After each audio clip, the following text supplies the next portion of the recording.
Saludos compañeros, les habla Robert Rendile y en este video voy a tratar de explicar cómo resolví el ejercicio planteado en el evaluativo número 2 relacionado con el tema de destilación. Primero que todo, el enunciado nos pide, por así decirlo, elaborar el diagrama etanol-agua T versus XY a una presión atmosférica, es decir, 101.3 kPa, y a su vez nos pide mostrar los datos gráficos o datos característicos como tal de este diagrama y determinar su punto de burbuja y de rocío a una composición de 0.35 de etanol, es decir, 35% de etanol. ¿Por qué se busca o se expresa con respecto al etanol?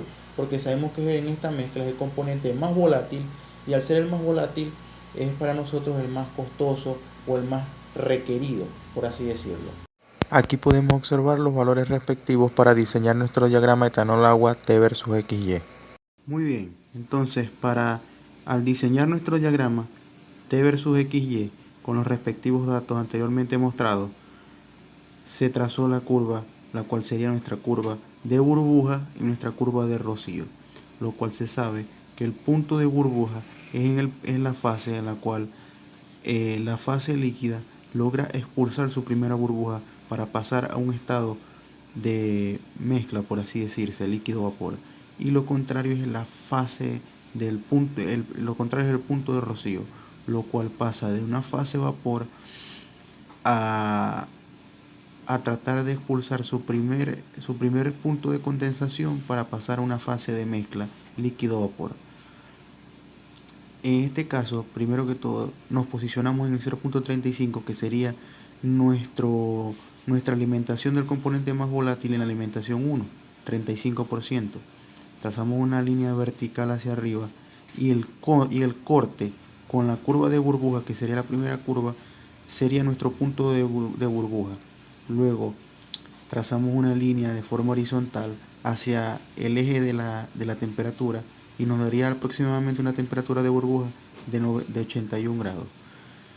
Lo mismo hacemos trazando una línea recta hacia arriba hasta cortar nuestra curva de rocío para pasar a nuestra fase vapor. Y si trazamos una recta directa hasta el eje de la temperatura, entonces obtendríamos en este caso una temperatura de rocío de aproximadamente 91 grados centígrados. Podemos observar aquí nuestra fase de vapor líquido, nuestra fase de mezcla, nuestra temperatura de saturación al momento de estar las dos fases intermedias y nuestro punto azeotrópico, anteriormente conocido en termodinámica aplicada como el azeótropo, que es la intersección entre las dos fases, líquido-vapor en este caso. Sabemos que la presión está a 101.3 kPa. Luego nos piden realizar el esquema de una torre de destilación en la cual pasan dos corrientes de alimentación. La primera corriente de alimentación con un flujo de 100 mol por hora y una composición del 35% de etanol. Y la segunda corriente de alimentación con un flujo de 50 mol por hora y 50% de etanol en composición. A su vez, el producto destilado es del 80% y 5% de residuo. Se dice que se va a operar con vapor vivo y con un condensador total. Y se aspira a un 90% de destilado. Entonces se debe realizar los respectivos balances correspondientes y determinar los flujos en cada una de las corrientes de la torre.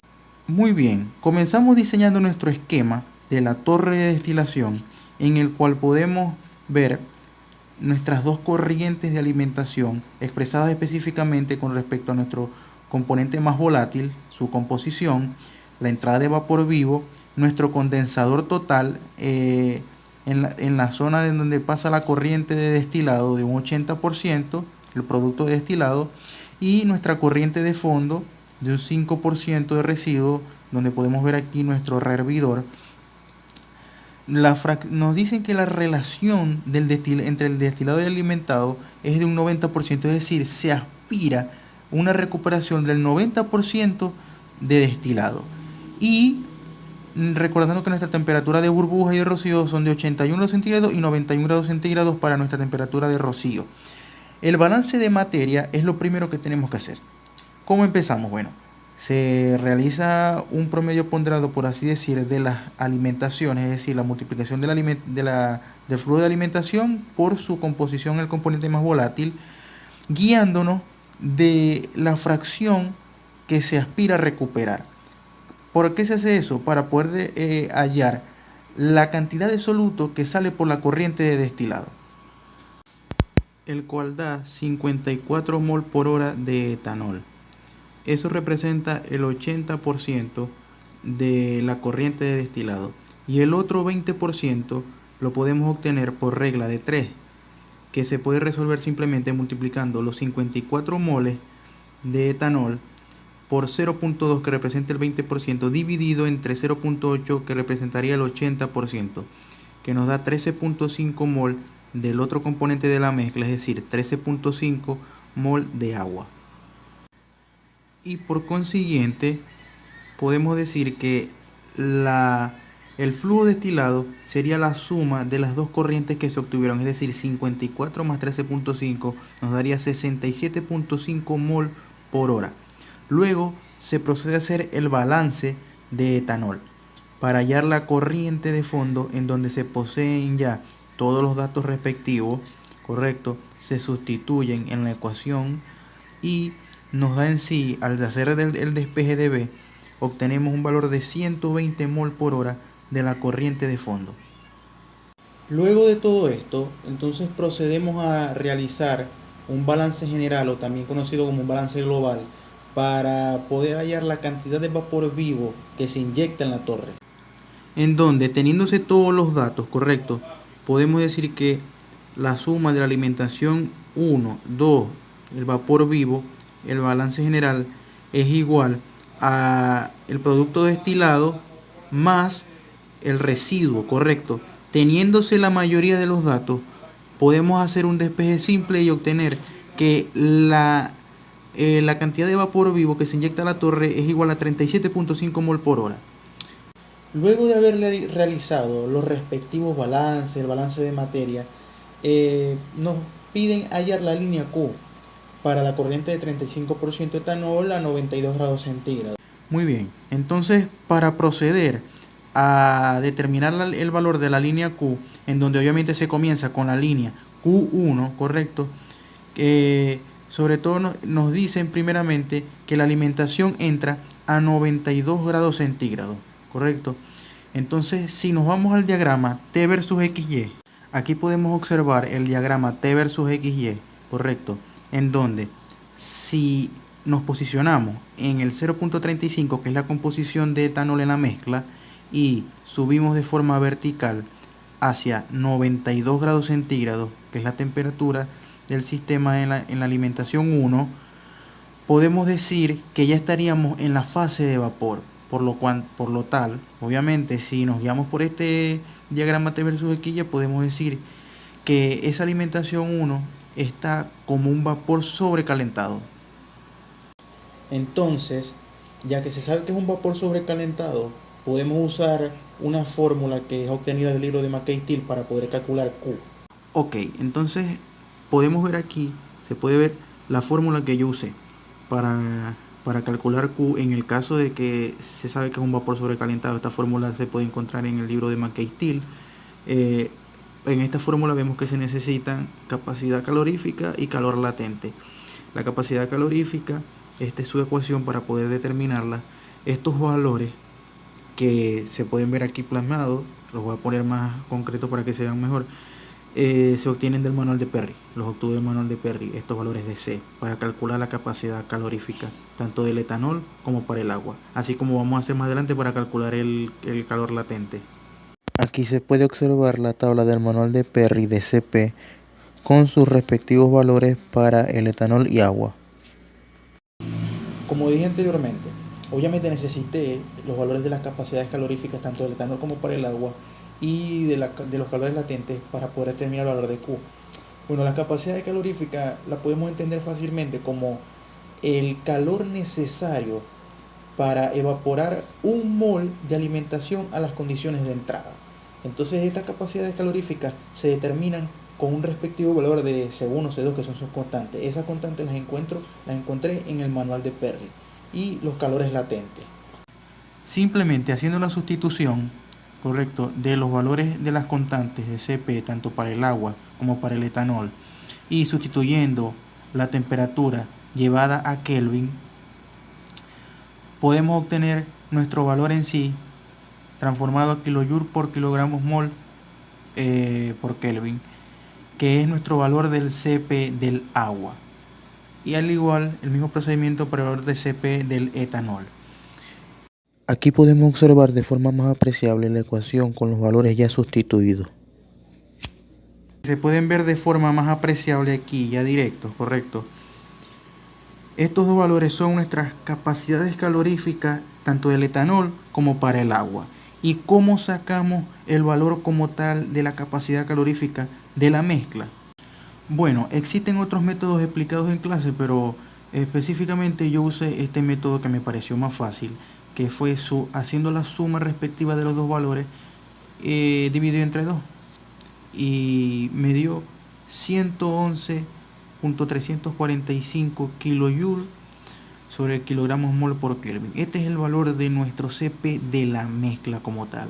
Ahora vamos a calcular el valor del calor latente de la mezcla. Bien, entonces para poder calcular nuestros calores latentes tanto para etanol como para el agua y poder llegar a obtener el calor latente de la mezcla, hay que tomar en cuenta que este calor latente es aquella cantidad de energía que va a ser la que va a permitir que la sustancia pase de una fase a otra. Entonces, al igual que con la capacidad calorífica, vamos a usar sus respectivas constantes que están ya tabuladas en el manual de Perry, y en este caso vamos a usar algo conocido como la temperatura reducida. Muy bien, aquí podemos observar nuestra ecuación del delta HLB, que es nuestro calor latente de evaporación, donde obteniendo del manual de Perry los valores de las constantes C1, C2, C3 y C4, correcto, las podemos ver por aquí, y a su vez se nos pide la temperatura reducida en este caso, la cual es la división entre la temperatura del sistema entre la temperatura crítica. Como ya sabemos, la temperatura crítica de cada componente es aquella temperatura máxima a la cual pueden coexistir las dos fases en equilibrio, por así decirse, y a su vez es por eso que se usa en el cálculo de temperatura reducida, ya que la temperatura reducida permitiría dar más exactitud al resultado con respecto al punto crítico. Luego de lograr obtener nuestros valores respectivos tanto para el calor latente de evaporación del caso del etanol y el calor latente de evaporación para el caso del agua, debemos determinar el delta HLB para la mezcla en general. De esta forma existen diferentes métodos de poder determinar ese delta HLB para la mezcla como tal, pero en este caso yo simplemente apliqué un promedio ponderado de los valores obtenidos. ¿Cómo? Bueno, se multiplica el valor obtenido del delta HLB del etanol por su composición en la alimentación 1, es decir, 0.35, más el valor obtenido del calor latente del agua por la composición del agua en la alimentación 1, es decir, 0.65. Luego de tener los respectivos datos, como se muestran aquí, se mostraron anteriormente, obtenidos del manual de Perry, de las constantes para el cálculo del delta HLB, tanto del etanol como del agua, y al haber podido calcular nuestras temperaturas reducidas, que nos dio 0.564 para el caso del agua y 0.710 para el caso del etanol, se procedió a calcular nuestros delta HLB tanto para el agua como para el etanol, simplemente sustituyendo en la fórmula, en la ecuación, y se obtuvo un resultado de 41.175.81 kJ por kilogramo mol, y el mismo procedimiento para el cálculo del delta HLB del etanol, obteniendo un resultado del 37.543.24 kJ por kilogramo mol. De esta forma, como se puede ver aquí, simplemente se aplicó un promedio ponderado y se obtuvo un resultado para el calor latente de la mezcla como tal de 39.904.41 kJ por kilogramo. Luego de obtener mi valor del delta HLB del calor latente para la mezcla y obtener anteriormente mi valor de la capacidad calorífica de la mezcla, simplemente lo sustituyo en la ecuación de Q como habíamos quedado anteriormente, y ese valor de la ecuación con los datos ya anteriormente obtenidos simplemente se aplican en la ecuación de la línea Q1 que se obtiene del libro de Lemieux-Magnet. Ese valor de la línea Q1 de esa ecuación es el que nos va a representar una ecuación de la pendiente. Esa ecuación de la pendiente y ese valor que obtenemos de ahí es el que nos va a ayudar también al cálculo del reflujo mínimo, como vamos a ver ahora más adelante. Entonces podemos observar cómo con los valores obtenidos, la capacidad calorífica de la alimentación de la mezcla, el calor latente de evaporación de la mezcla y la temperatura de la alimentación menos nuestra temperatura de burbuja, lo sustituimos en la ecuación de Q1 o de Q y obtenemos este valor. Eso lo sustituimos en la ecuación requerida para este sistema, que es para determinar la línea Q, que es la que nos va a expresar la ecuación de la pendiente, que es nuestra pendiente que se va a usar al momento de trazar la recta en nuestro diagrama, que lo haremos próximamente. Al momento de realizar el cálculo, tomando el valor de la alimentación del componente más volátil, obtenemos nuestra ecuación de la pendiente, ¿correcto? Esta ecuación nos va a ayudar próximamente a calcular el valor del reflujo. Muy bien. Ahora nos piden calcular o determinar el número de etapas teóricas, el número de etapas mínimas, el número de platos, las etapas de la entrada de la alimentación, y nos dicen que la alimentación al 50% de etanol es un líquido saturado. Primero que todo, en este caso comenzaríamos buscando determinar nuestro reflujo mínimo. Ok, para la determinación del reflujo mínimo hay, si mal no me equivoco, hay otros métodos de determinar el valor del reflujo mínimo, pero yo lo hice de una forma que es la que me pareció más fácil. Primero que todo, al actualizar mi diagrama Y versus X del sistema etanol-agua, me posicioné en el eje X, ¿correcto? En el 0.8, que es el valor, es la fracción de mi producto destilado. Es 80%, ¿correcto? Mi XD. Tracé una línea vertical hasta cortar la recta de 45 grados. Ese corte es el con el que me guié, trazando una recta tangente que corte la curva de equilibrio, que es esta, ¿correcto? Esa recta tangente que corta la curva de equilibrio me dio un valor en el eje E, en el punto de corte de Y, de 0.4. Ese punto de corte de 0.4 en el eje Y es con el que a continuación voy a explicar cómo se resuelve con esta ecuación el reflujo mínimo de forma sencilla.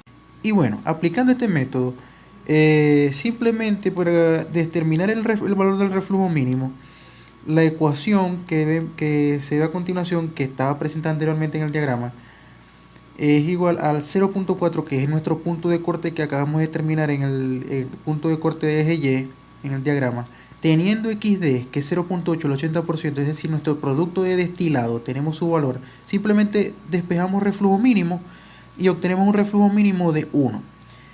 De esta forma, para obtener el reflujo de operación, hay una normativa en el Lemieux-Magnet que nos dice que es el reflujo mínimo por un rango entre 1.2 o 1.5. Bueno, yo usé el 1.3. Entonces me dio un reflujo de operación de 1.3, obviamente.